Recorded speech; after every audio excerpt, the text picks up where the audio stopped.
So I am Aaron Paquette. I'm the counselor for Ward 4, which is the northeast part of Edmonton.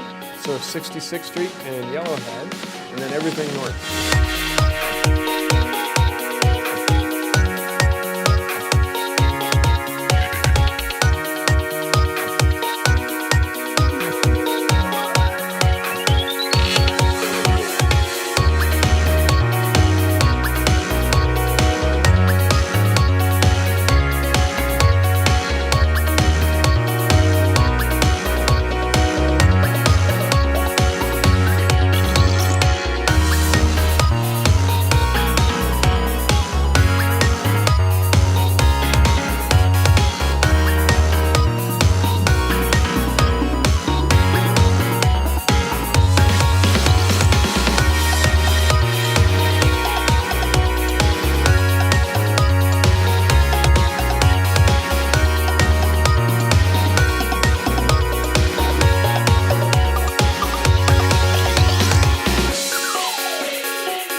I'm going to jump right into something, and I hope that's okay.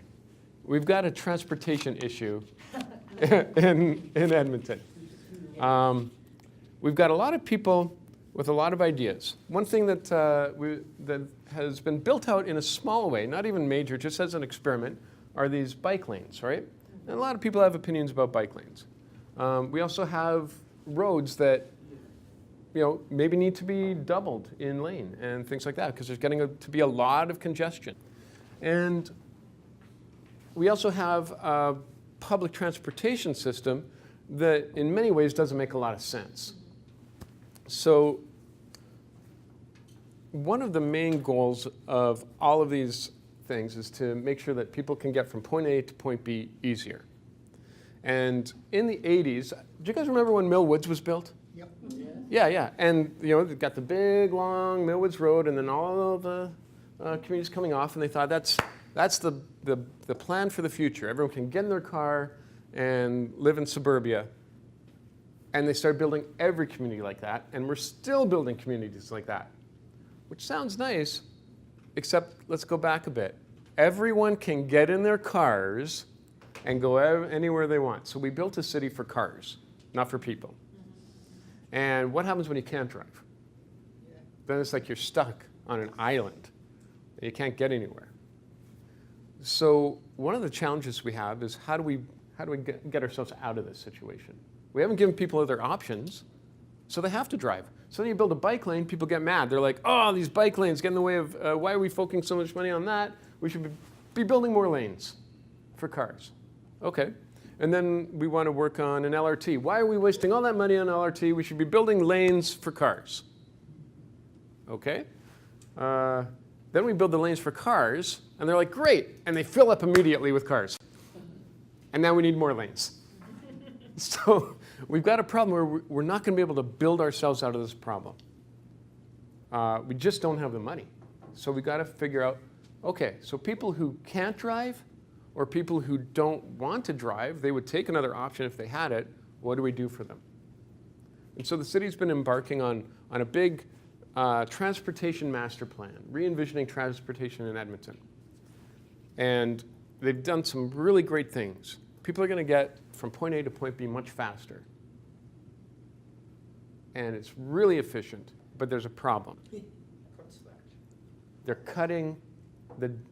increasing the distance you have to go from your home to your first stop.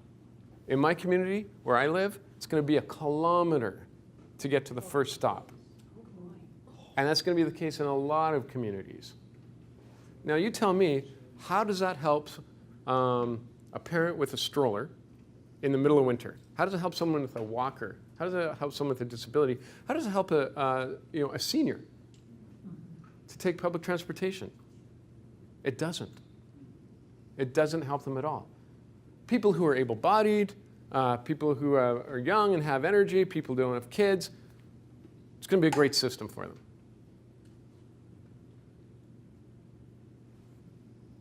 That's not good enough. Not by a mile, literally.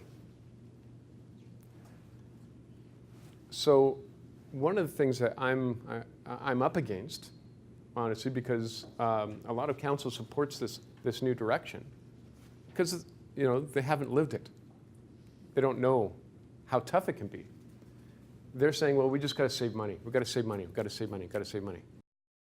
But have they talked to people? Because everyone I've talked to at the doors hates this idea. Not one person is like, that's a great idea. Make it harder for me to take the bus. Make it harder for me to take the train.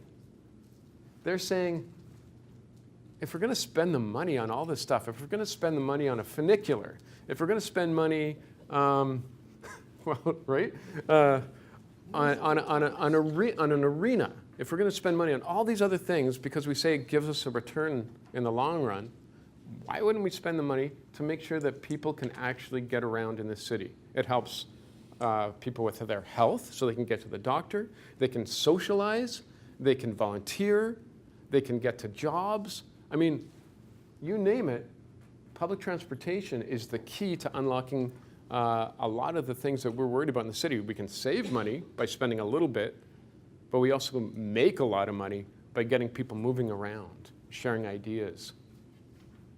So to me, public transportation is a big one because that is the essential web and network of life in a city. Right now, we've built it for cars, but we're getting more and more cars. The system just isn't going to keep working that way. So I think that we've got to create more community routes, and it shouldn't have to cost a lot. It can be a small collector vehicle. You can even call it up on your phone. Or if you have one of those fancy apps, you can just say, come get me. And they'll come around and they'll tell you, okay, we're 2 minutes from your house. 2 minutes from the stop by your house. That shouldn't be a problem. The next thing I want to do, which is maybe a little bit more radical, and I may not find a lot of support on council, but I've got 2 economists who are volunteering their time to work on this for me because they're so excited about it. And that is, what if we just made transit free? Yeah. Right now, on people's property taxes, they're paying somewhere around $250 to subsidize transit, okay? It will cost another $150 to make it free. So do we raise taxes, or do we just cut some things that maybe we don't need?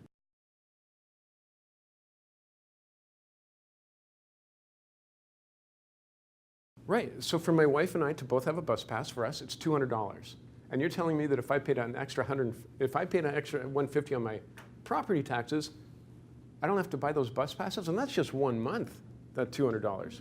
So over a year, I could get free transportation for less than what it cost me for 1 month? Yeah.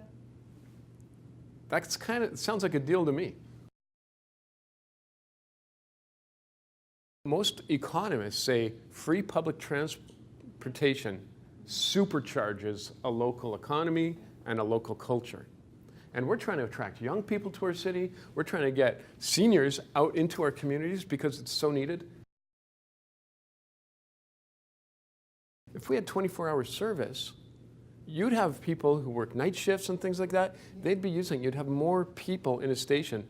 There would be, very rarely would a person ever be alone.